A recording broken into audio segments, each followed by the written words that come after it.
Hello students, हम लोग पढ़ रहे थे भैया क्लास 10th फिजिक्स, जिसमें हमारी आपकी बात हो रही थी फर्स्ट चैप्टर प्रकाश का प्रवर्तन था अपवर्तन में, ठीक ना।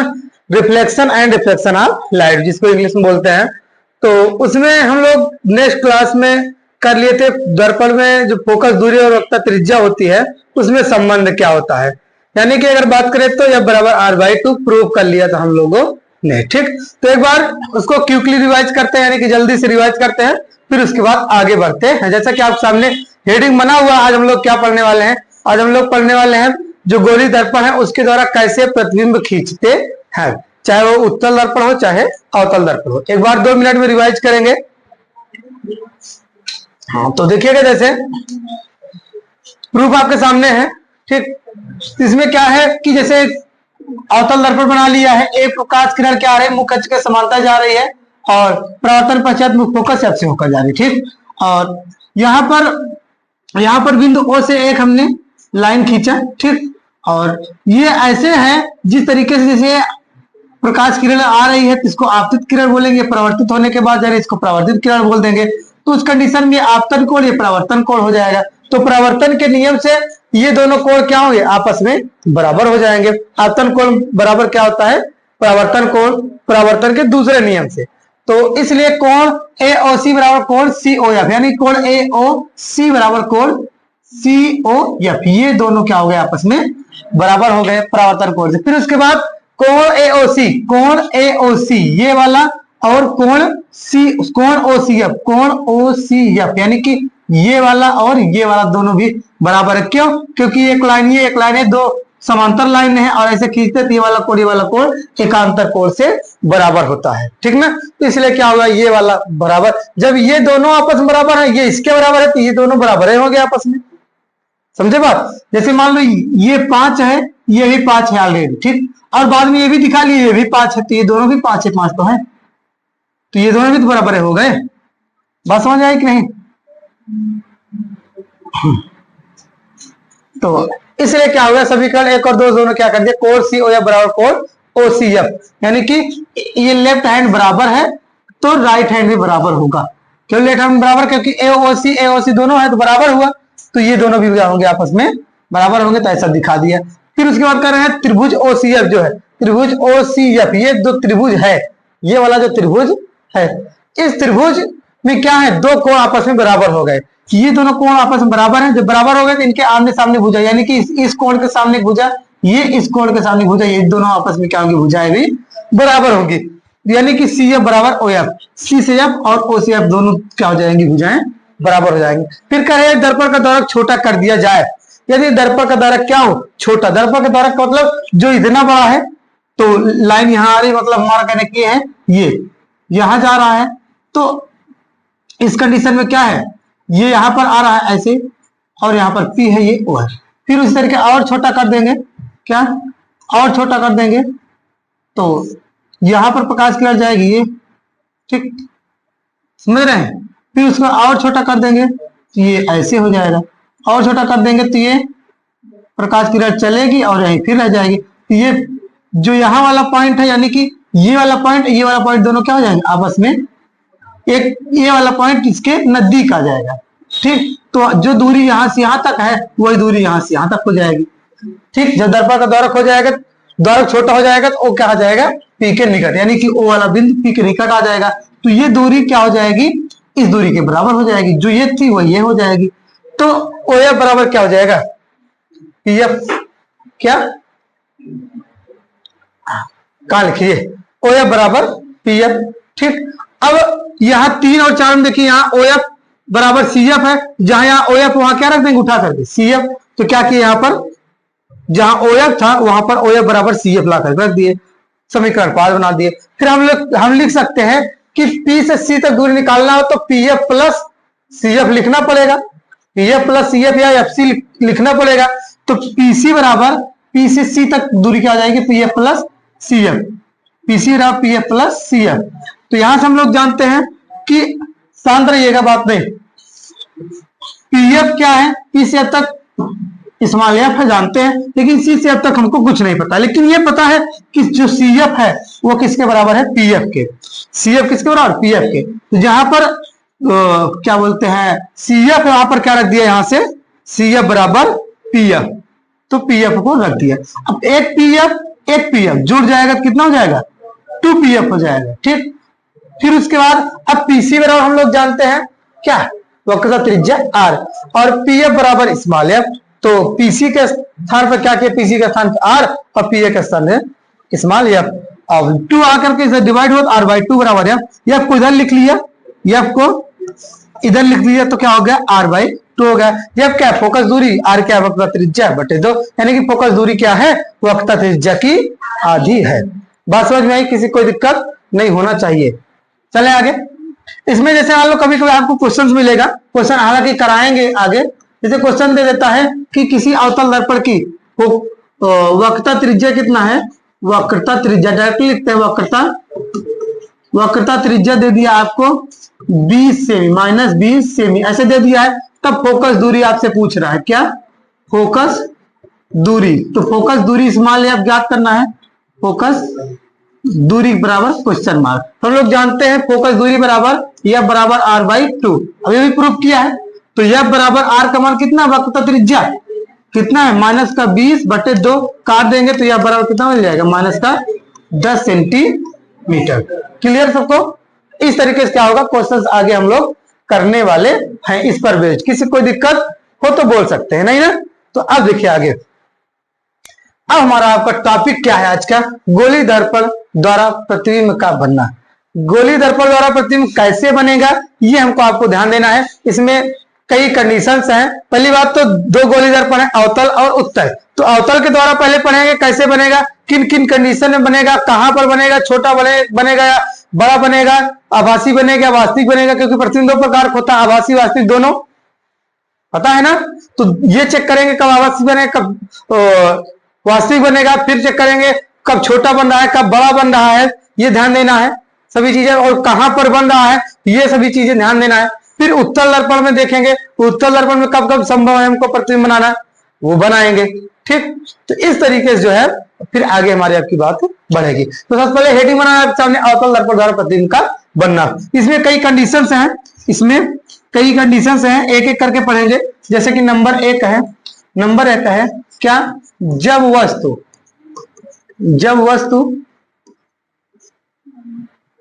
वस्तु कहां होगी भैया, अनंत पर हो। ठीक, जब वस्तु अनंत पर होगी तब प्रतिबिंब कैसा बनेगा, ये हमको आपको थोड़ा सा ध्यान देना है।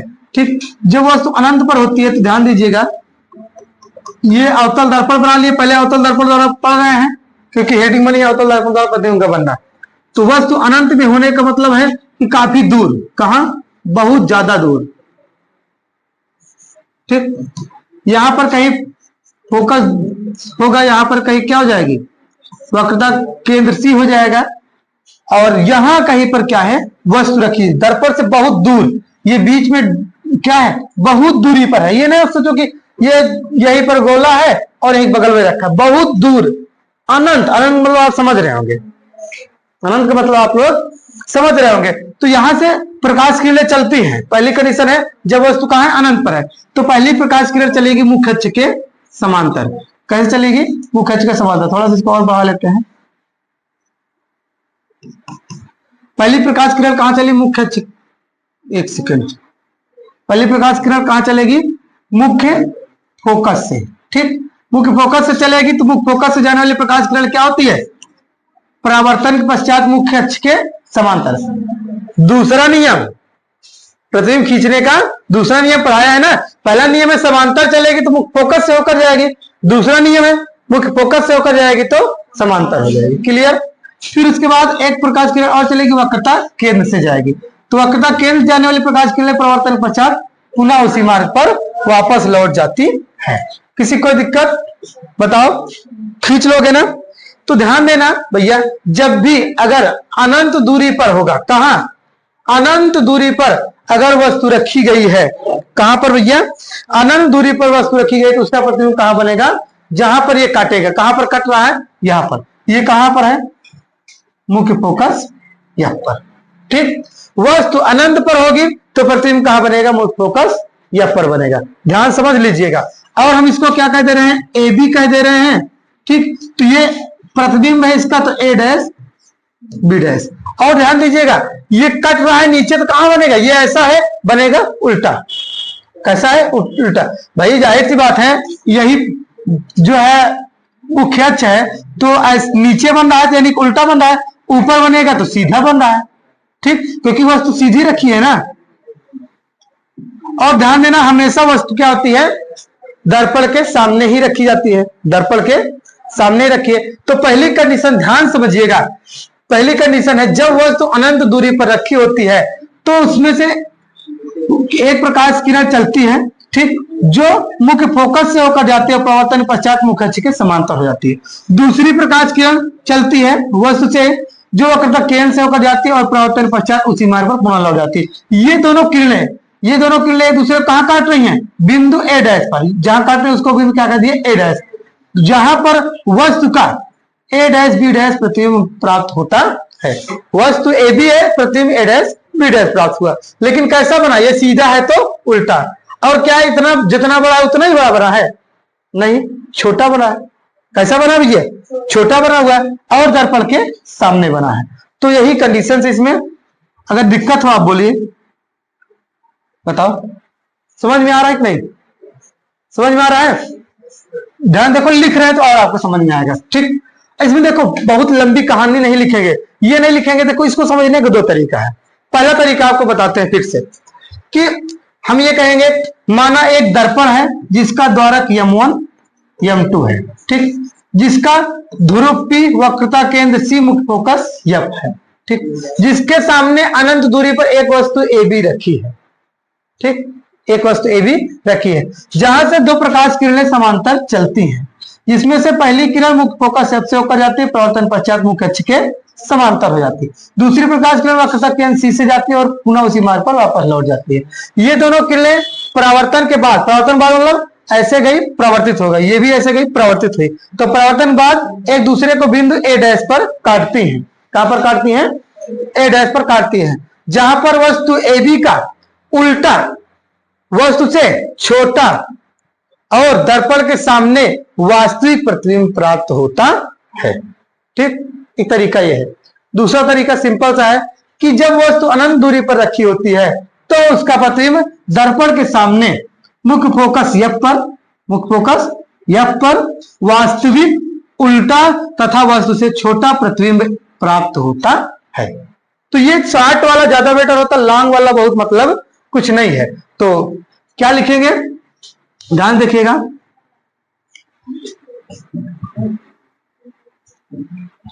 लिखेंगे जब वस्तु अनंत दूरी पर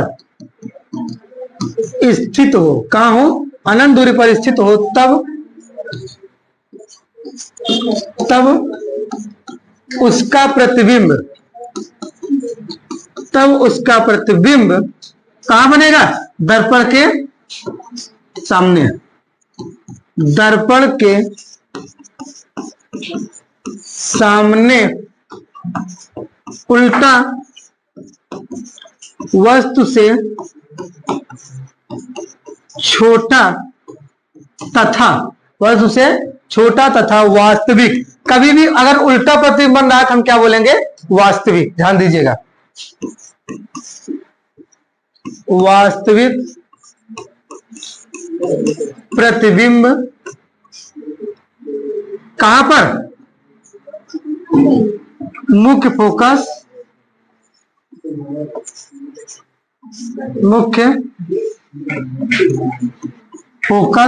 F पर बनता है। ठीक, F पर बनता है। बात समझ में आई। ध्यान दीजिएगा, मेन पॉइंट फिर से आपको बता रहे हैं। इसमें क्या ध्यान देना है, पहली बात क्या है कि कहां बनेगा प्रतिबिंब। ठीक, दूसरी बात छोटा या बड़ा। तीसरी बात प्रकृति कैसी होगी। प्रकृति का मतलब यह है वास्तविक या आभासी। और फिर उसके बाद जो है चौथी पॉइंट के बाद आगे या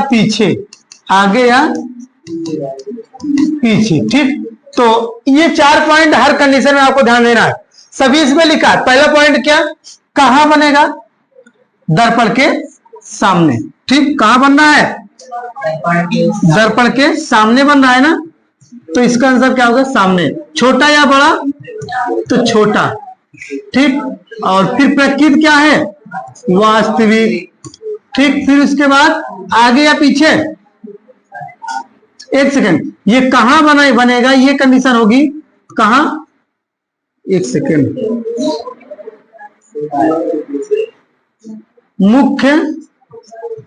मुख्य फोकस पर। ठीक, मुख्य फोकस पर, और फिर आगे या पीछे तो आगे। ठीक, कहा आगे। बात समझ में आई ना। तो ये चारों पॉइंट क्या इसमें लिखे नहीं, लिखे हैं। देखो, जब वस्तु अनंत दूरी पर स्थित होता है उसका प्रतिबिंब दर्पण के सामने, क्या, सामने। फिर उसके बाद उल्टा। एक पॉइंट और भी इसमें ध्यान दो, क्या, उल्टा या सीधा। ठीक ना, तो कैसा बना है यहां पर, उल्टा। ठीक, तो क्या, सामने और उल्टा और वस्तु से छोटा, फिर उसके बाद वास्तविक, और कहां पर, मुख्य फोकस यह पर। ठीक, ये सभी पॉइंट आपको याद रखने हैं कि अनंत पर होगा तब कहां बनेगा, फिर अभी आगे जो कंडीशन पढ़ाएंगे उस कंडीशन में होगा तब कहां बनेगा। ये सभी चीजें आपको एकदम केयरफुली ध्यान दे करके चलनी है। ठीक ना, समझ में आ रही बात है।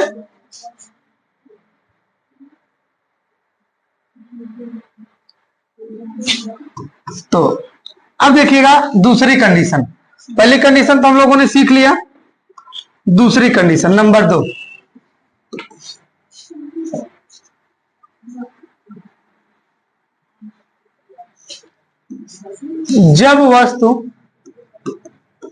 जब वस्तु कहां हो भैया, अनंत तथा वक्रता केंद्र C के बीच,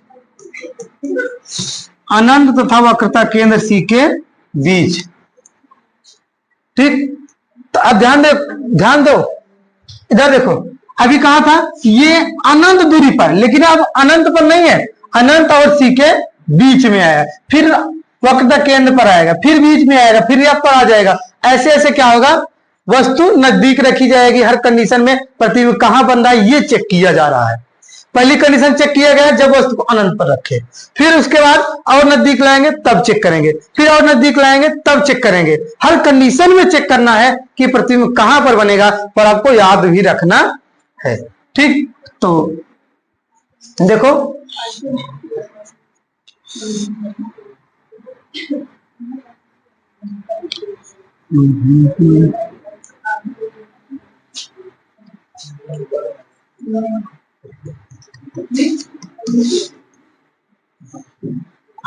ध्यान दीजिएगा।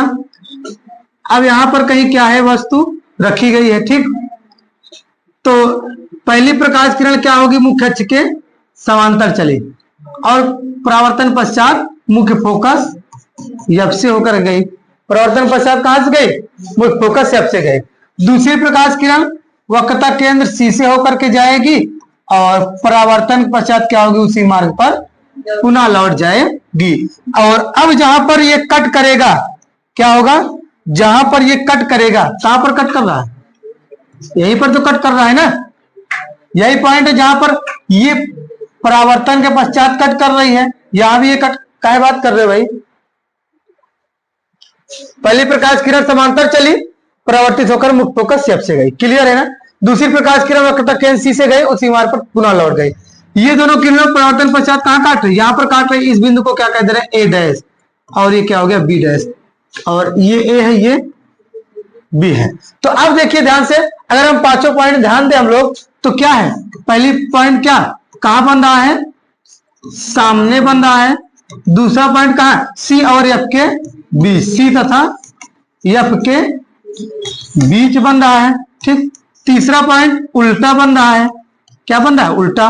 चौथा पॉइंट उल्टा बनेगा तो वास्तविक ही बनेगा, क्या, वास्तविक बन रहा है। और एक पांचवा पॉइंट क्या है, छोटा बन रहा है ना, ये बड़ा है, ये छोटा। प्रतिबिंब कैसा बन रहा है, छोटा बन रहा है। बस हो गई कहानी समाप्त। ठीक, इसी को हम लोग यहाँ लिख देंगे लैंग्वेज में अपने जैसे नोट्स में लिखते हैं। ठीक,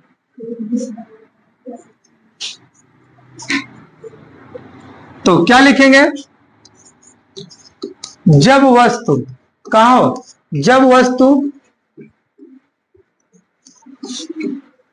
अनंत तथा वक्रता केंद्र C के बीच स्थित हो या रखी हो, ठीक, रखी हो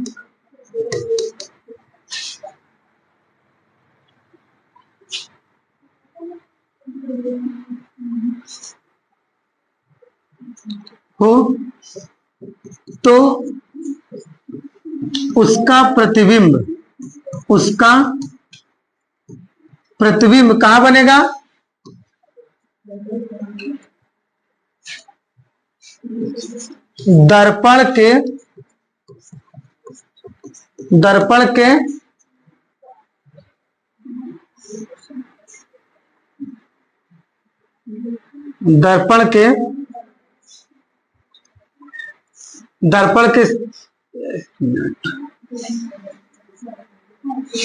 दर्पण के सामने, शांत रहिएगा, और वस्तु से छोटा, क्या, दर्पण के सामने छोटा और वास्तविक तथा कहां बनेगा, F तथा C के बीच बनता है।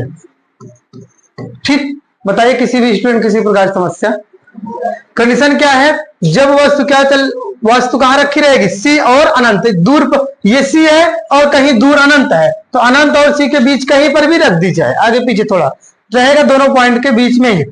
तो पहली प्रकाश किरण समांतर चली, मुख्य फोकस से चले, दूसरी प्रकाश किरण वक्रता केंद्र से गई, पुनः उसी मार्ग पर लौट गई। ये दोनों किरणें एक दूसरे को A डैश पर काट रही हैं, जहां पर वस्तु AB का A डैश B डैश प्रतिबिंब प्राप्त होता है, जो कि क्या है, वस्तु से उल्टा है, वस्तु से छोटा है, दर्पण के सामने है, ठीक, और वास्तविक है। क्लियर, समझ में आई बात। किसी भी स्टूडेंट किसी प्रकार की समस्या नहीं होनी चाहिए। तो अगला टाइप बताएं, अगला देखिए, अगला है नंबर 3।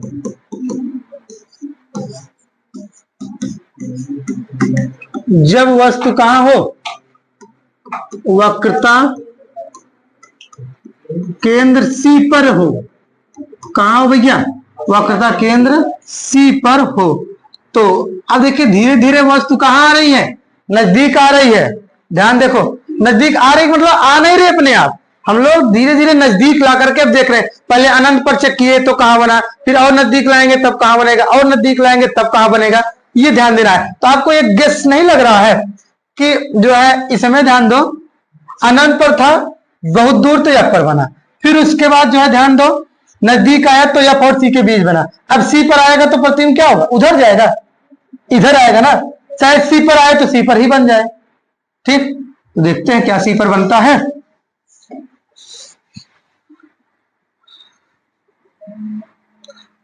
तो इसके लिए हम लोगों ने क्या किया, ये खींच लिया। ठीक, तो वस्तु को रख लिया, समांतर चलेगी पहली प्रकाश किरण, और कहां से जाएगी, मुख्य फोकस F से। दूसरी प्रकाश किरण कहां से जाएगी, अगर मुख्य फोकस से जाएगी तो परावर्तन पश्चात क्या हो जाएगी, मुख्य अक्ष के समांतर। और ये लाइन थोड़ा सा तिरछा है, ये वाली लाइन थोड़ा सा तिरछा है। ठीक,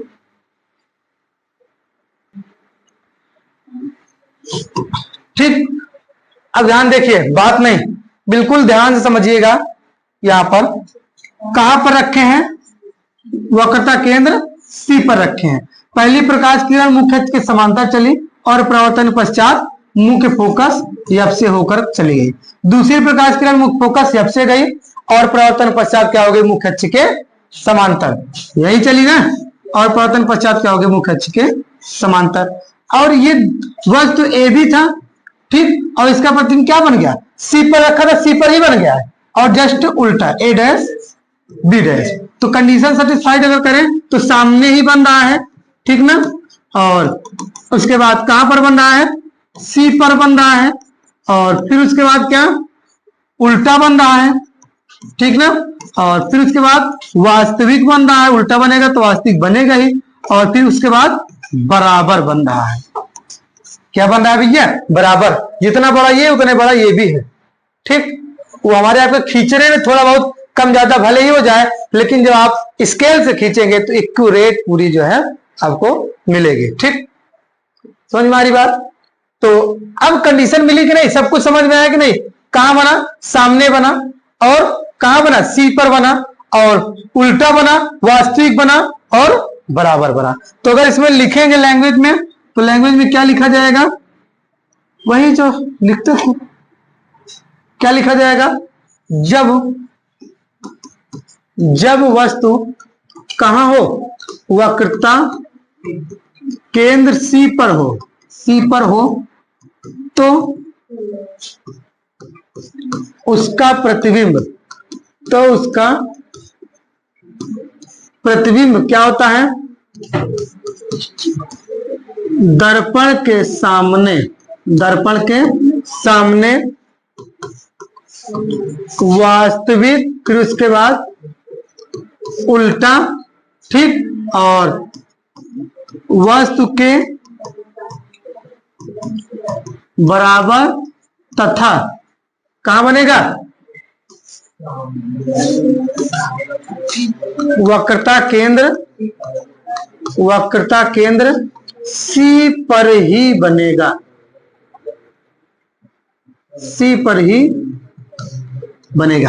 बात समझ में आई कि नहीं। बताइए, किसी भी स्टूडेंट को किसी प्रकार की समस्या नहीं होनी चाहिए। अब आपको और क्लियर हो गया होगा कि जैसे जैसे वस्तु नजदीक जा रही है प्रतिबिंब दूर आ रहा है, ठीक।